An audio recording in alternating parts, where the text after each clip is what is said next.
A Galinha de Stalin. Essa história é uma lenda urbana política frequentemente atribuída a Joseph Stalin, o líder da União Soviética. Joseph Stalin liderou a União Soviética por aproximadamente 29 anos, desde a morte de Lenin em 1924 até a sua própria morte em 1953. No entanto, é importante notar alguns pontos sobre a autoria e veracidade do texto. A narrativa da Galinha de Stalin tornou-se famosa mundialmente através do livro Stalin's Ghost, O Fantasma de Stalin, de Martin Cruz Smith, e foi replicada por diversos autores e palestrantes. Segundo a anedota, Stalin teria feito isso na frente dos seus assessores para demonstrar como governar as massas.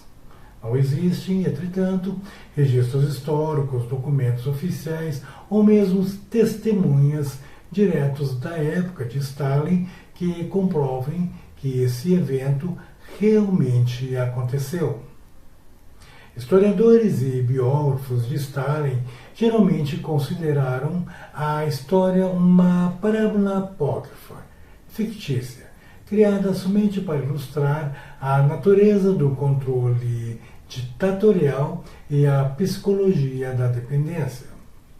O texto, que roteiriza apresentações divulgadas na internet, acresce ainda uma segunda parte que diz que eles chamam isso de ordem.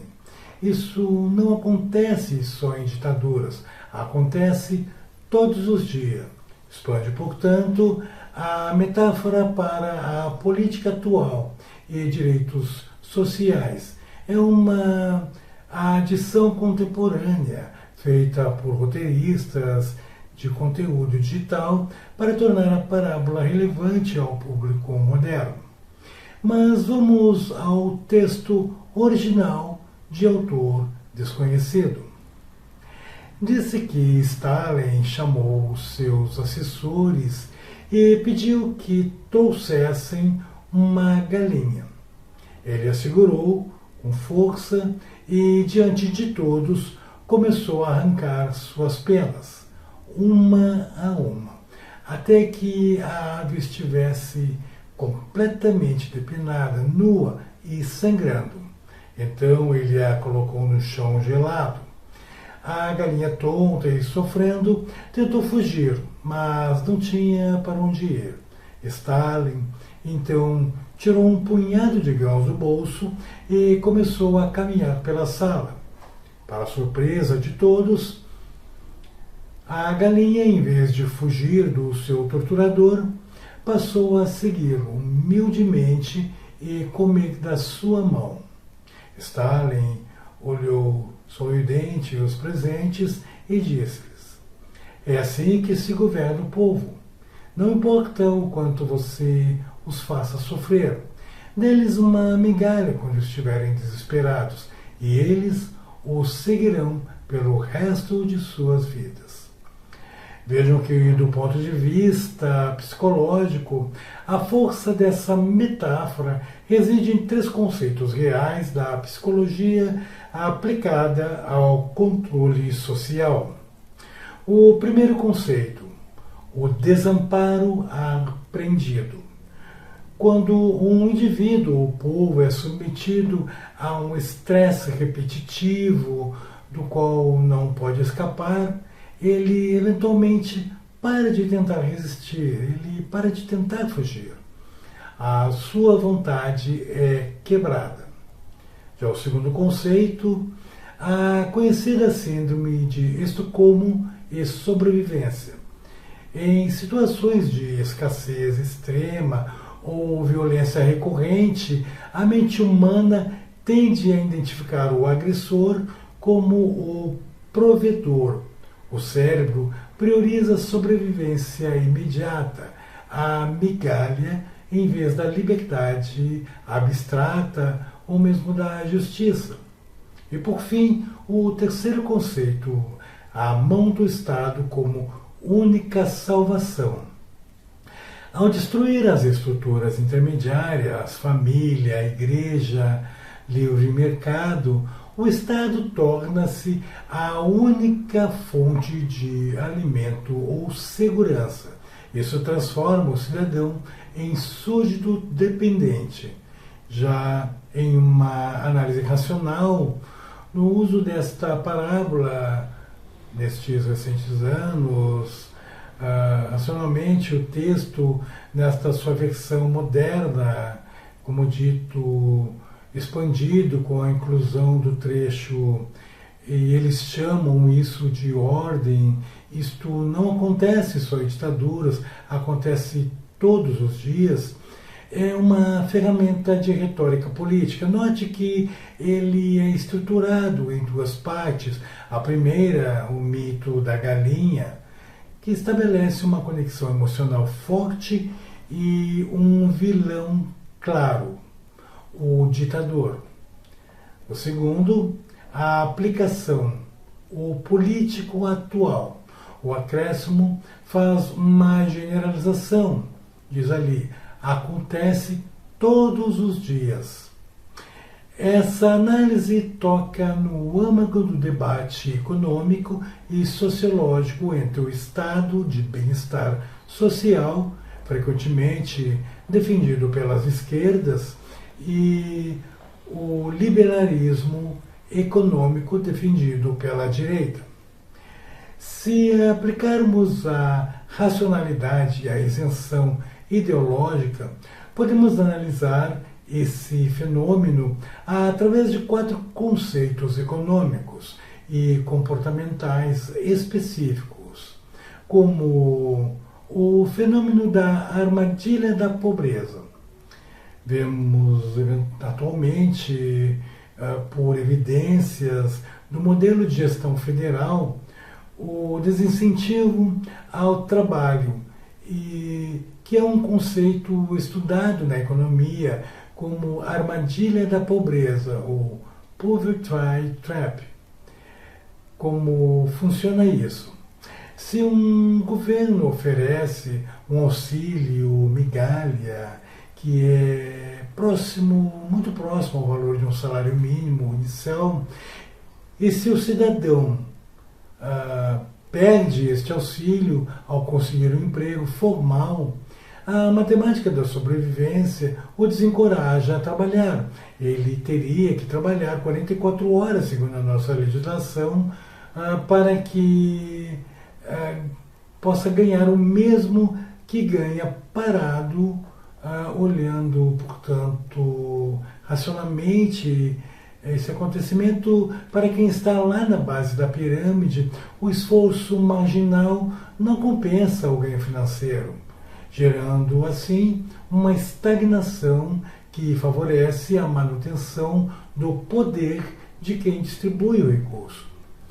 O segundo conceito, a arrecadação versus produtividade. Vejo que a crítica sobre o aumento de impostos para sustentar essa estrutura baseia-se na curva de Laffer.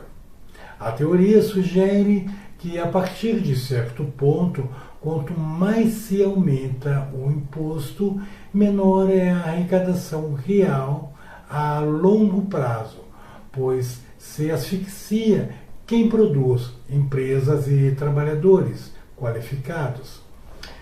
A visão da direita qual é?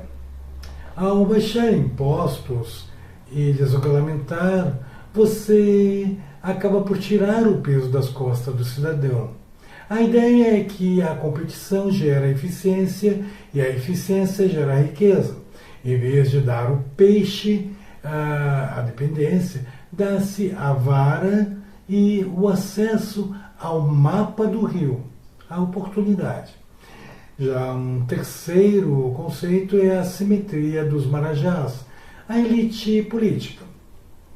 O contraste entre a pobreza da base e o luxo do alto escalão é o que a ciência política chama de extração de renda, ou rent seeking. Em sistemas onde o Estado é muito grande e centralizador, a elite política e burocrática passa a consumir a maior parte da riqueza arrecadada para manter os seus próprios privilégios, salários altos e benefícios, estabilidade, sobrando, portanto, apenas o mínimo para o povo. Isso cria uma nova nobreza, que não produz riqueza, mas vive da transferência compulsória da renda via impostos. E como um quarto conceito, a conexão com a parábola de Stalin é a doutrina Monroe. Podemos fechar o ciclo de ideias da seguinte forma.